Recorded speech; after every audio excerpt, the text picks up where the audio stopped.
Halo Besti suka cerita, kali ini kita kembali bersama kisah yang tidak kalah menghebohkan dari sebelumnya, yaitu kanibalisme yang dilakukan oleh seorang pria pada tahun 2003. Pria tersebut memakan daging 3 manusia untuk syarat ilmu hitam. Bahkan olahan daging manusia itu disajikan kepada keluarganya. Gimana kisah selengkapnya? Stay tune. Tapi sebelum kita mulai, jangan lupa siapkan posisi ternyaman dan cemilan favorit kalian. Yuk kita bahas.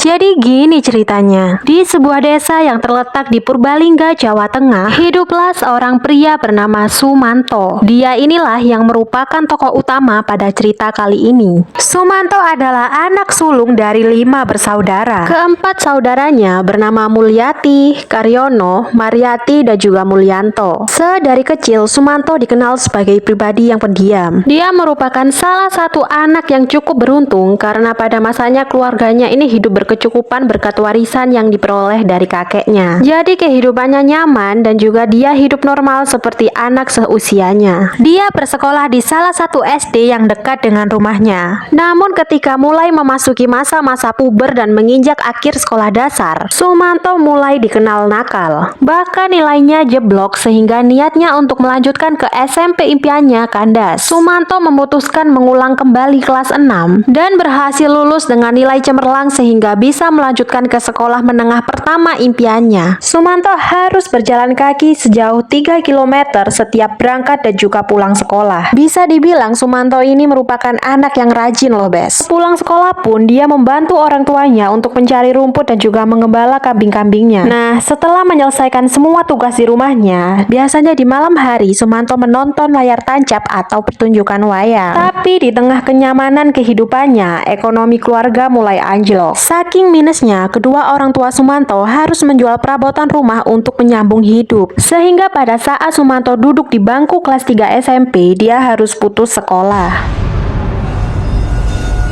Setelah putus sekolah, Sumanto luntang-lantung. Sementara keadaan rumah yang ekonominya runtuh, dia pun tidak bisa membantu banyak. Sampai akhirnya dia berpikir harus bekerja mengadu nasib dan juga memperbaiki keuangannya. Dia memutuskan merantau dan bekerja di ladang tebu di daerah Lampung, bes. Setiap hari dia bekerja dengan giat untuk memenuhi kebutuhan sehari-hari. Dari situlah Sumanto mulai mengenal cinta. Mengenal sosok wanita bernama Sutrima. Merasa sangat cocok, keduanya memutuskan menikah. Pada awal pernikahan semua tampak baik-baik saja, tapi lama-kelamaan Sutrima baru mengetahui sifat asli Sumanto, yang ternyata temperamen dan suka melakukan kekerasan dalam rumah tangga. Sudah mencoba bertahan, tetapi Sumanto tetap tidak mau berubah. Akhirnya Sutrima menggugat cerai Sumanto. Setelah perceraian itu, Sumanto hanya fokus bekerja, tetapi dia merasa kosong dan kesepian karena tidak ada pendamping. Akhirnya Sumanto memutuskan menikah lagi pada tahun 1993 bersama seorang wanita bernama Tugiem yang merupakan rekan kerja di perusahaan tebu tempat mereka berdua bekerja. Dari pernikahan ini, keduanya dikaruniai seorang putri bernama Titis Wahyu Widianti. Lagi-lagi pernikahannya hanya manis di awal. Sumanto tetap tidak bisa merubah sifat temperamennya yang membuat Tugiem tidak kuat dan menceraikan Sumanto.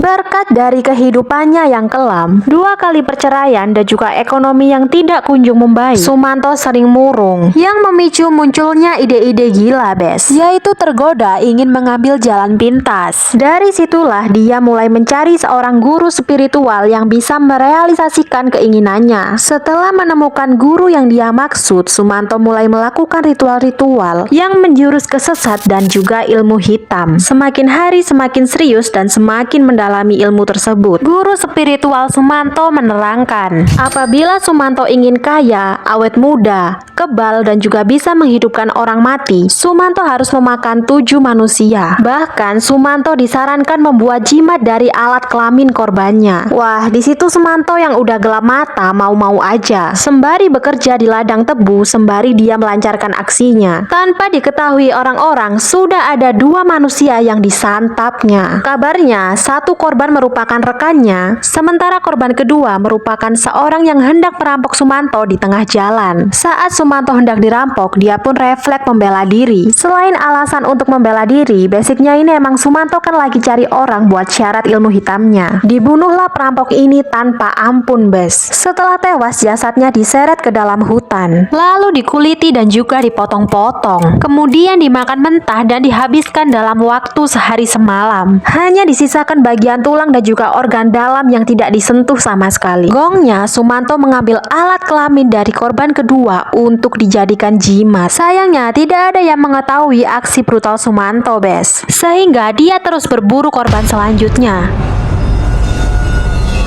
Pada tahun 2003, Sumanto memutuskan untuk kembali ke kampung halamannya. Saat tiba, Sumanto tidak mau tinggal bersama orang tuanya. Dia memilih tinggal sendiri di sebuah gubuk yang jaraknya tidak jauh dari rumah orang tuanya. Suatu hari, Sumanto mendengar bunyi toa masjid yang memberikan kabar duka tentang kematian seorang nenek berusia 81 tahun bernama Mbok Rina. Di situ muncullah ide jahat di dalam kepalanya. Selang beberapa jam dari pemakaman Mbok Rina, bisa-bisanya Sumanto mempunyai ide untuk mencuri jasadnya. Di malam setelah meninggalnya Mbok Rina, orang-orang sibuk mendatangi rumah Mbok Rina untuk tahlilan acara selamatan. Bukannya datang untuk mengikuti acara tersebut, Sumanto justru mendatangi makam Mbok Rina. Sesampainya di sana, Sumanto menggali makam Mbok Rina hanya dengan menggunakan kedua tangannya tanpa alat bantu, bes. Menurut keterangannya, Sumanto ini sebenarnya mau mengeksekusi dan menghabiskan jasad Mbok Rina di tempat di malam itu juga. Tapi karena terlalu lama proses menggali tanpa alat bantu, azan subuh pun terdengar sehingga dia takut ketahuan warga dan terpaksa membawa mayatnya ke rumah Sumanto dengan cara dimasukkan ke karung plastik dan dibonceng dengan jarak 1,7 km ke rumahnya. Sesampainya, jasad tersebut sempat dikuburkan di halaman rumah Sumanto, lalu dieksekusi, bes. Daging Mbok Rina dimasak menjadi beberapa menu makanan, termasuk bubur dan sate. Sementara sebagian olahan sate tersebut diantarkan ke rumah orang tuanya dan mengaku telah membuat sate dengan menggunakan daging kambing. Ayahnya yang tidak tahu apa-apa dengan lahapnya menyantap olahan sate itu. Beberapa saat kemudian, warga sangat heboh ketika mengetahui makam Mbok Rina sudah acak-acakan dan juga jasadnya hilang entah kemana. Keluarga yang panik kemudian melaporkan kejadian ini ke polisi. Polisi pun bergerak cepat dan menemukan beberapa bukti yang mengarah kepada Sumanto. Bener aja, ketika dicek di rumahnya, semua orang sangat kaget. Di dalamnya terdapat jasad Mbok Rina dengan kondisi tidak utuh. 2 bola mata dan juga 2 pangkal pahanya hilang. Gongnya, polisi juga menemukan tempayan yang isinya berupa organ dalam tubuh Mbok Rina. Saat didatangi pihak kepolisian dan juga warga, Sumanto tidak berkelit sama sekali. Bahkan dia mengakui semua perbuatannya tanpa rasa bersalah. Bisa-bisanya Sumanto menjelaskan apa yang dia lakukan agar Mbok Rina hidup kembali. Tak lupa Sumanto juga menunjukkan tentang sebuah jimat yang dia buat dari alat kelamin korban sebelumnya. Sampai-sampai pada saat rekonstruksi dengan sangat detail memperagakan aksi kejinya. Semua orang tercengang saat Sumanto mengatakan bahwa daging manusia sangatlah enak, sehingga polisi dan juga orang-orang yang menonton adegan rekonstruksi merasa sangat marah dan juga mual.